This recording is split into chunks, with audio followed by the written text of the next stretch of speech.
And good morning. Good morning, all. Okay, there we go. Hey, hey. Good to see everybody. All right. So, listen, it is now And good morning. Tuesday, Good the morning, all. Okay, 23rd there we go. Hey, day hey. of Good to see everybody. All right. So listen, it is now uh, good morning. Tuesday, Good the morning, all. Okay, 23rd there we go. Hey, day hey. of Good to see everybody. All right. So listen, it is uh, now good oh, morning. Tuesday, Good the morning, all. Okay, 23rd there we go. Hey, day hey. of Good to see everybody. I kind of All messed right. up here a So little listen, bit. it is now good Oh, morning. Tuesday, Good morning, all. Okay, 23rd there we go. Hey, day. hey. There we go. Okay, now it's just one of me. That's enough in the morning. I got to tell you. All right. So the idea here today is that we're just a few days in front of Thanksgiving.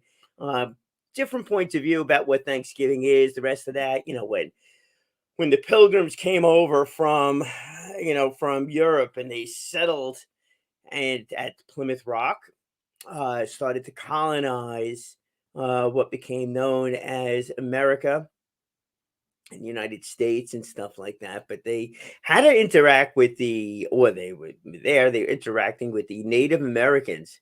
So they have a point of view on this whole thing. And look, and that happens all the time. When we go from when we're moving from one location over to another, and then there is a people there, are we invading their land? Well, that is uh certainly can be the case. And actually I think that it was. I mean, it certainly was. Did that create opportunities? Hmm, Created tension too, as that went along. Who are you? Who is everybody? What is the purpose? What is the why behind the whole thing? So I wanted to share this with you. I don't know, more of a balanced approach to what this Thanksgiving Day is, to when not so much as the colonization. Once we really started to build a society here in the states, what the impact of that was. So this is from the Native American, point of view on that one. So let me go share the screen over here. Let's get right to that as we let's get right to that and we'll go right here. Make that go. Let's take this and turn it into a full screen. Come back on this side of things. And we're going to play this one now for you and listening to his point of view. The second Thanksgiving is what's represented right here on this pole. Mystic Massacre is what we call it. The Pequot War. It goes by many names. It happened in 1637 down in Connecticut. Owners of the now established Foxwoods. The Pequot people were burned alive in the middle of their sleep at night in 1637. Mass Bay Colony, Plymouth Colony, Providence Plantation, Mystic Seaport, all English colonies banded together to burn women and children while they slept in a village at night.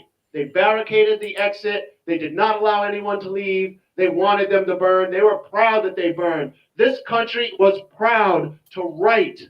We could smell their burning, rotting flesh for over a mile away. It's written, folks. Please read it on your own. I am not making this up.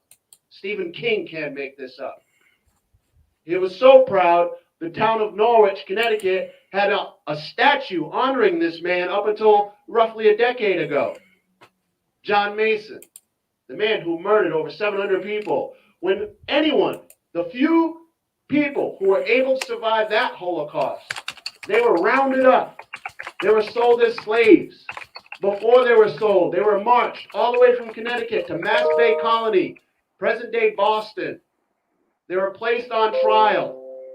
They were declared to be sold as slaves. But before they sent them on that slave ship, they had to humiliate them some more. And they read a declaration that those people shall not ever, once again, even utter the word Pequot. They will no longer be able to call themselves a Pequot. I am proud to say I'm a Mashantucket Pequot. This is the history, folks. Because that particular day, that particular incident is when this country declared its second religious day of Thanksgiving. This is what we're celebrating, folks. And for all of you who took pictures of me with my nice little pilgrim head buddy here, I hope you get the story that goes with it. Because anyone who sees this, I'm sure, thinks I'm a sick, twisted individual. This is a reminder. This is what Hallmark greeting cards and Charlie Brown cartoons should be showing when we celebrate this holiday every year, when we celebrate Columbus Day every year, because this is what it represented.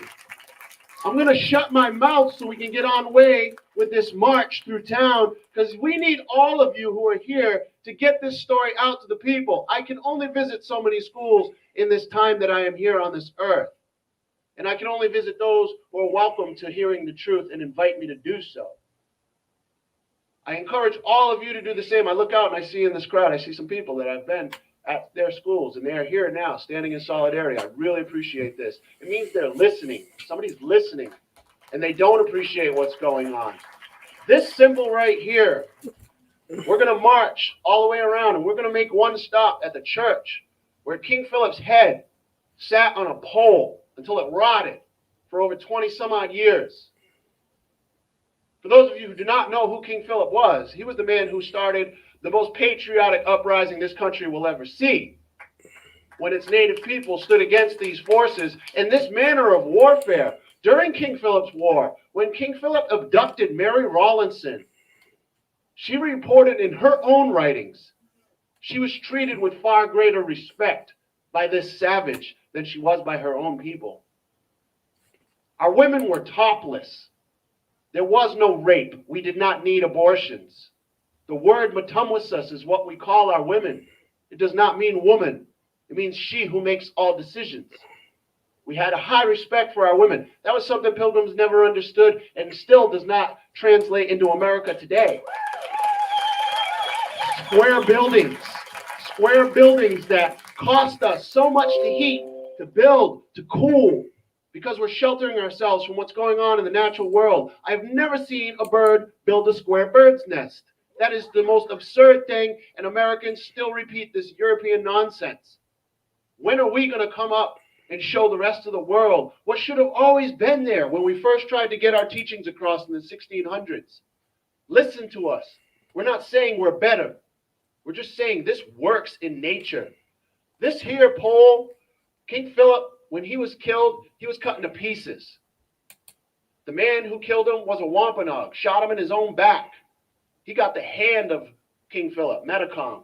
He got to parade around anywhere in New England, any tavern he showed up with that scarred hand of Philip. He got free drinks as long as he was there, because people were proud of him, that he had killed his own people.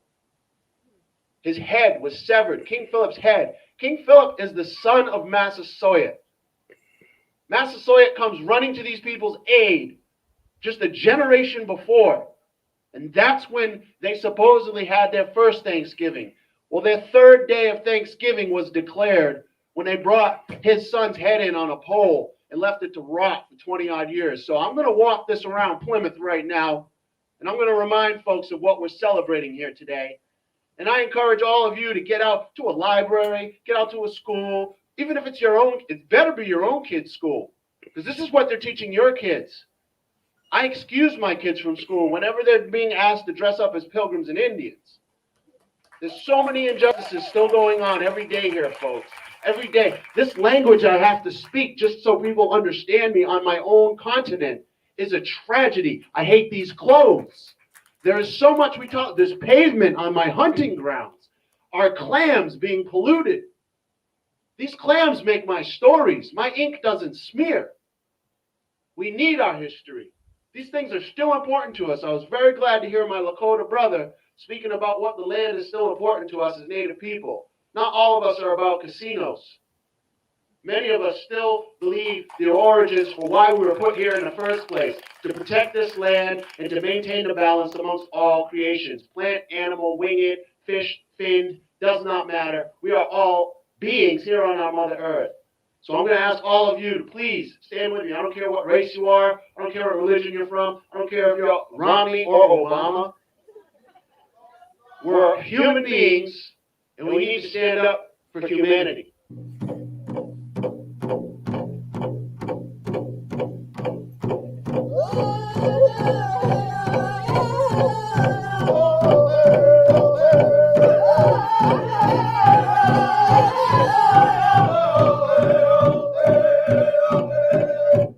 Greetings, my relatives, friends, and supporters. It is with great honor that I get a chance to speak with you, even though it's a written message and someone has to read it to you.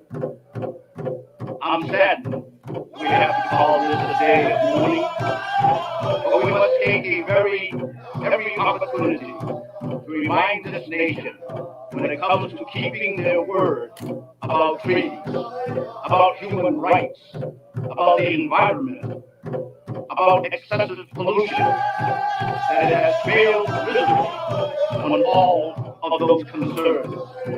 Also, I want to remind the major religions that speak about peace, love, brotherhood, and are celebrating this thing called Thanksgiving.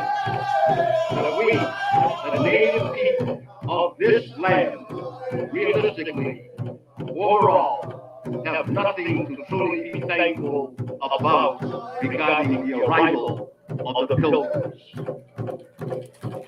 And I would also like to remind the major various religions of this country that in all their teachings, it says you reap what you sow. And if that is a true statement, if that is the law given by the Creator, then you have to only look around at the news of the day to see what that statement is coming to pass. This country is not keeping its solemn word under God that they gave regarding our treaties. And they don't keep their own scriptures. And they say not to bear false witness or lie. And they're trying to keep us from honoring our fathers and destroying our culture. They violated their word where it says, "Thou shalt not kill." Violated every one of their commandments regarding our people in this land. And they will truly reap what they sow. I also want to say that in the spirit of compassion and reason and fairness and forgiveness, and it's never too late to turn things around. Actually, I should say that's not quite correct. It can be too late. That's an old Cheyenne saying that a nation is never destroyed until the hearts of its women are on the ground. And if you look around, you will see the decline of America. And it is entirely possible that that teaching is not far off. One thing as a people that we do have to be thankful for and thankful to the Creator only. And we still live. We are still a people. And we still know who we are. We still have a commitment to the Creator to protect this land. We still have a commitment to protect the laws of nature that were given unto us, to our ancestors. We are probably the only people on this continent that would be better off if this whole system fell apart. Because we possess the knowledge,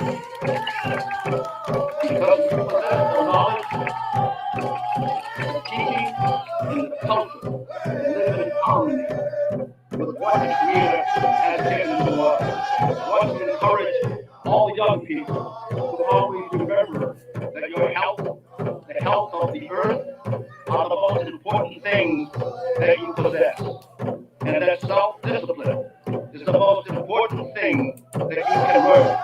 And taking responsibility for ourselves and our future is the most empowering thing that we can do. Right now, You are listening to my words, the words of a man in prison for 30-something years. A man who has limited contact, yet I am able to speak to you now. And the reason I am saying this is because with all the freedom that you possess, you could do so much more. Educate yourself to our true history. Educate yourself to what is really going on today. And educate yourself as to what needs to be done to make a better tomorrow for yourselves and your children's children, our future generations. Again, I want to say I am an ordinary man caught up in extraordinary circumstances. There is nothing that I have done or said that you cannot do or say.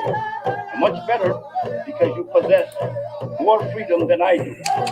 We need each other. If I am ever to be free, I need you. And the truth is, none of us are truly free right now because any people who is afraid of their government is not free. We all need to be warriors of one. Each needs to know how to defend themselves on any level. And as I have said before, we need to recapture the freedoms we've lost to protect the ones we still have. In closing, I want to encourage each and every one of you to stand up in your own way, in whatever way you can, for what's right. Try to right what's wrong, and know that in my heart and whatever way I can, I will help you, that I will be with you also. We need each other. You need each other. And we need the help of all people to correct this great damage that is taking place throughout the earth. Our battle is not a race. Our battle is not with people of color. Our battle is with ignorance and greed that is ruling the governments of men today. Again, I want to thank you in the spirit of Crazy Folks and all those beautiful people that have stood up for what's right in the past and the ones standing up now. Stay strong and support one another. Your friend, always and in all ways, Leonard Peltier.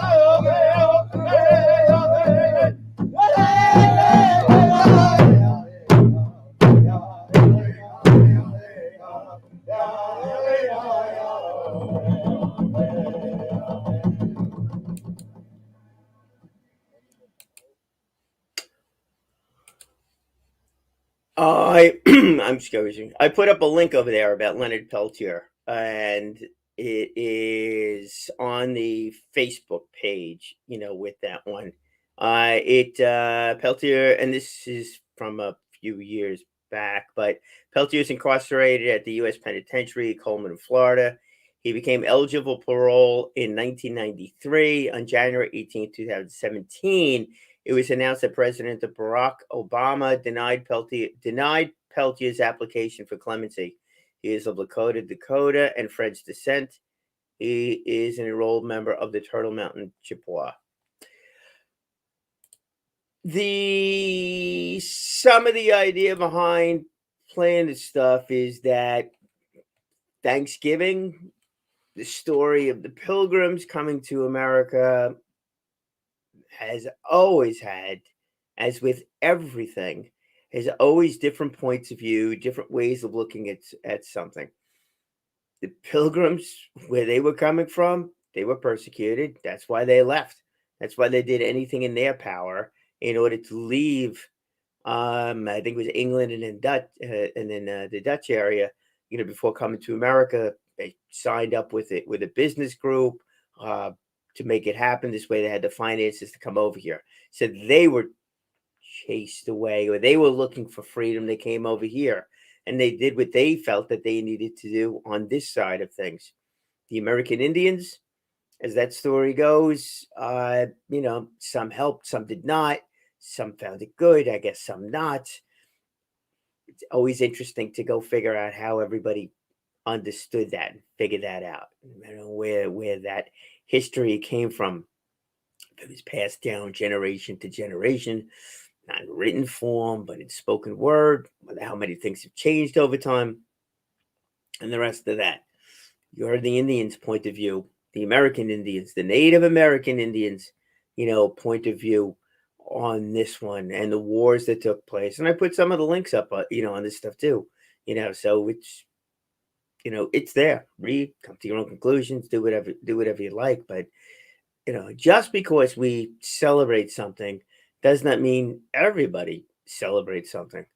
I get around with a friend of mine who's British, and July 4th, Independence Day. I was like, okay, independence on our side of things is one thing. Independence Day, July 4th for him is another something, and that may that may represent.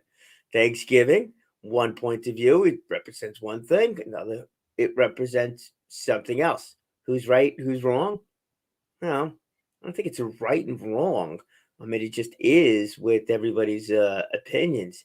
The way it happened, the way it played out, it repeats itself, doesn't it? Just doesn't it? I mean, this is the part of everything that goes along over here. We move one group of people from one location to another, and this could be anything. It becomes a problem. Someone wins and somebody loses as that goes. The gentrification of different areas. You know what? Are we all becoming better, or are we just moving issues from one place to another? Well, one day we got to figure out where we all become better off, for something. But it's a hard thing to do. But I really thought it was important to share this side of what Thanksgiving is, and that side of it. Look, overall, tomorrow will be Wednesday prior to Thanksgiving. Everybody's making their final plans on getting together with family and doing that stuff, and going back and looking at all those things that they were thankful for throughout the year. Certainly is important, to go and look at that aspect of it. But I think it's just as important to see everything else and how one activity impacts another situation. Whenever we do something, there's always a reaction to it. There's always something else that gets affected by it. The better we can make that all where it's a positive all around, the better off, it truly is. We're going to take a look at some of these links that I put up over there. I have them there for you. Go take a look. You can do that. And when it comes to Thanksgiving, understand that everybody's got different points of view on different things. And that's there. One society interacting with another society. Some people win, some people lose. Where is that? Where is it? Why is it that we don't have more of a situation where we can all figure out how to better everybody across the board? It's funny, those closing comments that were made on that one. Well, listen to those words. Respecting the environment, respecting other people. There's so much going on. Empowering yourself to make decisions, not being told everything that you have to believe, but understanding why somebody's saying something. Yeah, that word respect really does need to filter into more and more of what it is that we're doing. And maybe that could be the big time answer here, is to everybody becoming better and everybody improving upon whatever their situation is. Respect. Interesting one. All right, folks, have yourself an unbelievable day. make it work, learn something new, make it happen that way. And remember, speak well, speak often, live inspired.